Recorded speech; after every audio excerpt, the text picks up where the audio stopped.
Assalamualaikum warahmatullahi wabarakatuh. Alhamdulillahirabbil alamin. Allahumma shalli wa sallim ala sayyidina Muhammad wa ala alihi wa sahbihi ajma'in. Rabbi shrah li sadri wa yassir li amri wa hlul 'uqdatam min lisani yafqahu qawli. Pertama, sama-sama kita memuji Allah, berselawat kepada Rasulullah sallallahu alaihi wasallam, juga kepada keluarga dan sahabat-sahabat sekalian. Berikutnya penghormatan dan kemuliaan kita bersama kepada Bapak Bambang, General Manager, yang telah memfasilitasi acara kita. Berterima kasih kali kepada beliau karena beliau memberi panggung fasilitas untuk kita untuk melaksanakan acara pada malam ini. Sehebat apapun organisasi kita, kalau tidak punya panggung, dia akan tenggelam, dia tidak akan eksis. Secantik apapun kita, seganteng apapun, tidak akan jadi bintang film kalau tidak ada sutradara. Maka salah satu fasilitas yang sangat penting yang diberikan kepada kita pada malam ini. Berterima kasih sekali Bapak Bambang. Semoga menjadi amal untuk masa depan dunia dan akhirat. Kemudian ya, kepada yang mewakili Dinas Daya, juga Kemenag, dan kepada seluruh yang telah dihormati oleh para pembicara sebelumnya. Kalau saya sebut satu persatu, pertama menghabiskan waktu, kemudian tertinggal. Kemudian kepada seluruh hadirin, baik yang terlibat dalam pengurus atau semua yang ada dalam organisasi IKAT atau siapapun yang hadir di forum ini, forum ISAT ini ya. Jadi ada judul saya baca tadi, yuk kita baca sama-sama, yaitu DPP Ikatan Sarjana Alumni Daya ISAT Aceh, rajut silaturahmi sarjana daya bersatu membangun Aceh dalam bingkai syariah. Ini sebenarnya tantangan yang cukup besar. Di saat kita bersatu dalam bingkai syariah, di saat kita mempromosikan syariat, mengagungkan syariat, mengangkat syariat, salah-salah menjadi promosi buruk bagi syariat. Di saat syariat tidak memberi solusi di dalam kehidupan dan solusi setelah hidup ini, maka dalam hal itu, ini waktu singkat, kita tidak bisa berbicara terlalu panjang lebar. Mungkin saya ambil satu sisi pembicaraan menjadi tantangan bagi kita semua, khususnya kita yang punya latar belakang ilmu pengetahuan syariat, karena memang daya itu lambang daripada pendidikan orang yang berkomitmen kepada keilmuan syariat. 16 tahun yang lalu, Aceh mendeklarasikan dirinya dengan undang-undang syariat. Syariat dalam aspek pendidikan itu tidak pernah putus kalau di dunia daya. Semenjak Islam hadir di Aceh. Tapi kita jangan berbicara terlalu panjang ke belakang. Berbicaralah 16 tahun yang lalu, Aceh secara resmi, siapapun yang mengurus Aceh ini berkewajiban amanah undang-undang menjalankan syariat Islam.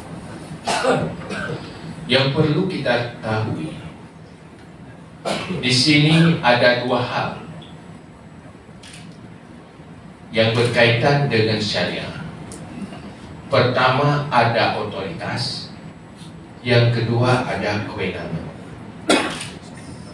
Otoritas syariat pastilah sekelompok manusia yang dinamakan adalah para ulama. Kewenangan syariah adalah orang yang punya tugas, punya kekuasaan. Ulama latar belakangnya adalah sebuah pendidikan, menghasilkan ilmu dengan segala hal, kemudian diakui sebagai ulama. Kewenangan syariah berada pada kekuasaan yang punya latar belakang politik.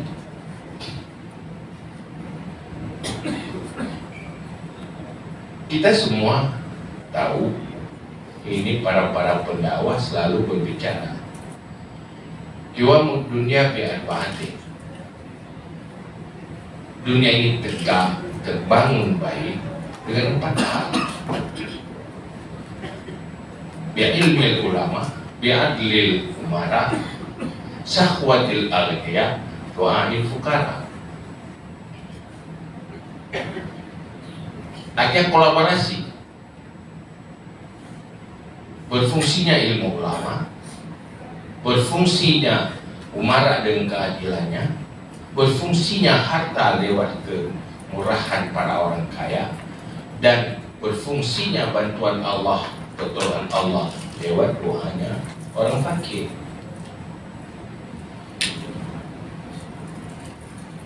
Aceh sudah 16 tahun bersyariat, tapi masih kita mendengar 80% calon mahasiswa tidak bisa baca Al-Quran.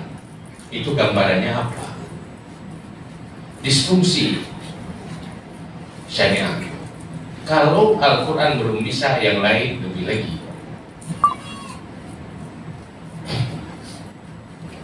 Artinya ini jadi masalah.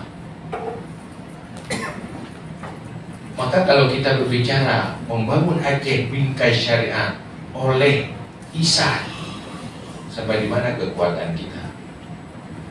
Apa fungsi kita? Apa yang kita mau lakukan?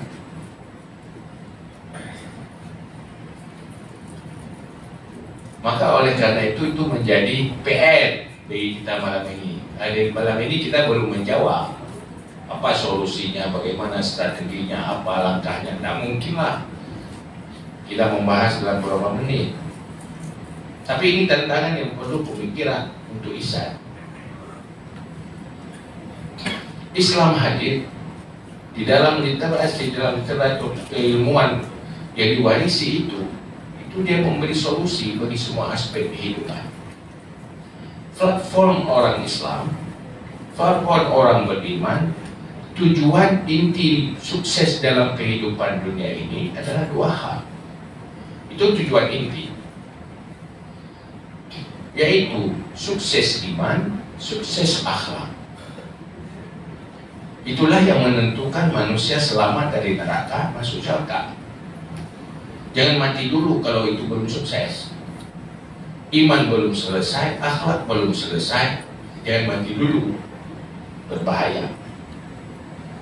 Itu faktor utama, tujuan inti, makasih. Tapi di sana ada wasail. Ada wasail yang berkaitan dengan badannya, ada wasail yang berkaitan dengan eksternal kharijah. Kita butuh sehat, butuh kekuatan, kita butuh hidup normal, butuh rasa nyaman. Kita juga butuh ekonomi, butuh power, mal, izzah, kemudian faktor pendukung, al-asyirah, karamatul asyirah. Juga butuh kehidupan rumah tangga yang sejahtera. Tidak mungkin manusia sukses kalau rumah tangganya bermasalah. Itu semuanya faktor-faktor pendukung. Islam memperbaiki semua itu. Di saat Aceh berbicara tentang syariat Islam, kita menggaungkan kegagalan ekonomi, kemiskinan, industri bermasalah. perilaku sosial yang masih bermasalah, perilaku birokrasi yang masih bermasalah, pelayanan publik yang masih bermasalah. Islam itu kemana? Apa Islam itu hanya cuma di masjid? Maka Islam itu sebenarnya dia inklusif, jangan eksklusif, tidak parsial. Ini menjadi tantangan kita. Kalau berbicara tentang dunia daya, tidak ada undang-undang syariat pun sudah bersyariat lewat pendidikan. Tapi bagaimana syariat itu menjadi kekuatan yang memberi solusi bagi semua aspek kehidupan. Ini tantangan. Kalau berbicara dalam tata kelola negara, di sana ada kewenangan, tetapi untuk khususnya di Aceh itu ada masalah. Tolong kaji semuanya dari segala sisi. Aceh ada eksekutif, ada legislatif, ada juga MPU, ulama, ada wali nangrol. Setelah kita analisa, kita melihat kenapa negeri ini bermasalah, disfungsi alat-alat perbaikan itu.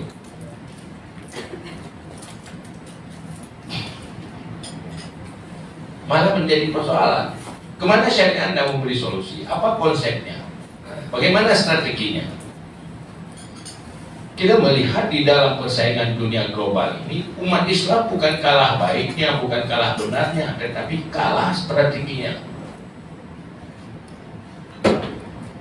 Jadi kajian strategi sulit, tak cukup dengan niat yang baik. Maka sebuah kesuksesan itu apabila tergabung antara husnul niat wa husnul suluk. Sudah mati lampu.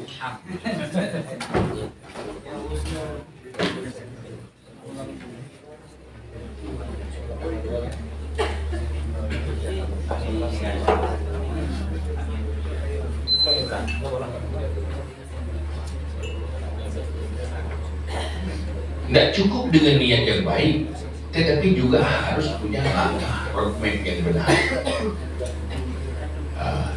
Kalau untuk Aceh berbingkai syariat, disfungsi ahli-ahli syariat di dalam memberi solusi di dalam kebijakan-kebijakan, itu tidak akan terjadi apa-apa. Coba ada tantang, sampai di mana fungsi MPU kalau mereka punya otoritas syariat di dalam kebijakan dan dalam program. Oh, MPU kan pabrik produksi fatwa dan rekomendasi. Pabrik. Habis di mana? Siapa yang mengeksekusinya? Apa hadir leader yang punya kekuatan kewenangan politik mengeksekusi itu, mengintegrasi itu kepada semua lini aspek? Apa mereka mampu? Contohnya begini, apa cukup kewenangan dinas syariat sampai di mana? Ini ada di Koilizan. Sampai di mana tupoksi syariat mensyariatkan Aceh oleh dinas syariat? Apa dunia pendidikan di bawah dinas syariat? Apa pelayanan publik yang ada di birokrasi itu di bawah syariat? Pelayanan publik di dunia medis di bawah dinas syariat? Apa syariat itu? Bagaimana pelayanan publik bersyariat itu bagaimana? Apa baca Yasin? Sebelum masuk kerja baca Yasin. Al-yawma nakhtimu ala afwahihim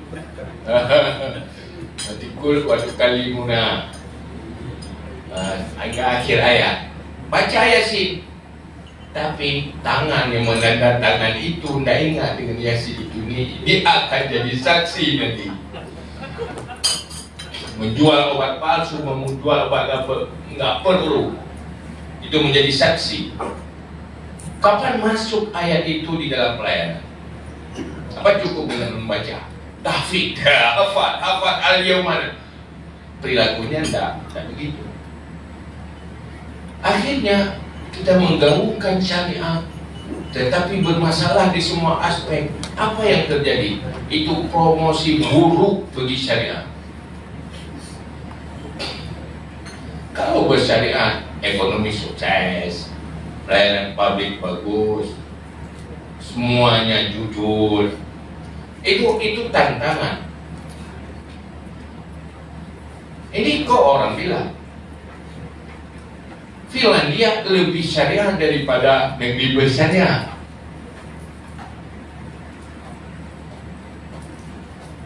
Artinya mereka berkarakter. Sebenarnya Islam itu berkarakter. Siapa yang memfungsikan dunia pendidikan? Kalau 16 tahun yang lalu di sana sudah diislamkan, terjadi proses. Hari ini lahirlah generasi-generasi baru 16 tahun, bukan lagi S1. S2 sekarang generasi baru dimulai di kelas 1 SD syariah dulu. Disfungsikan. Apa ada yang bisa masuk di syariah ke sana? Pendidikan di bawah siapa?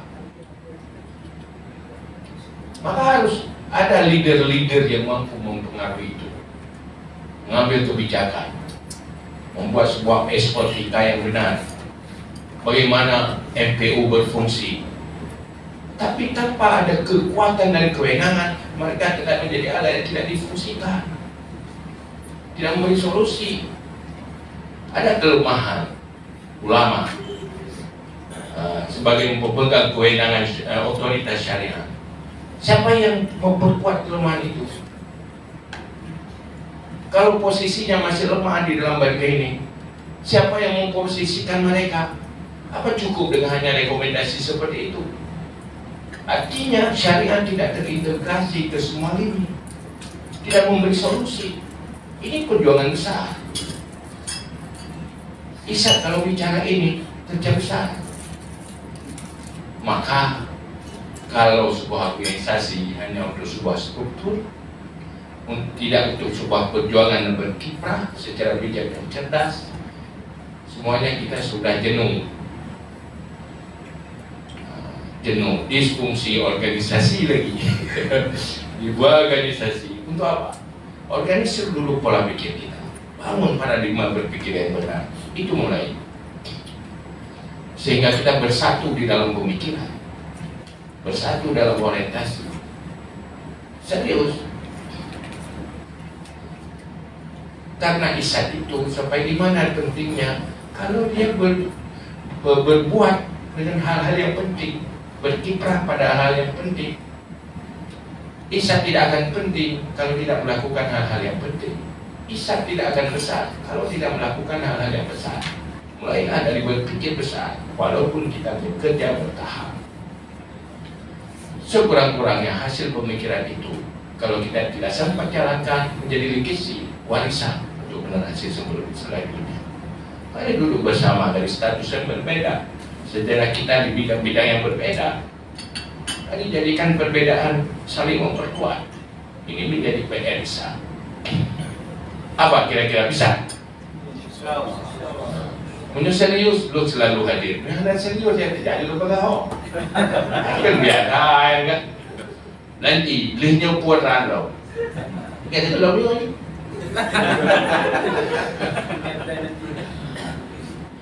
Nah begitu.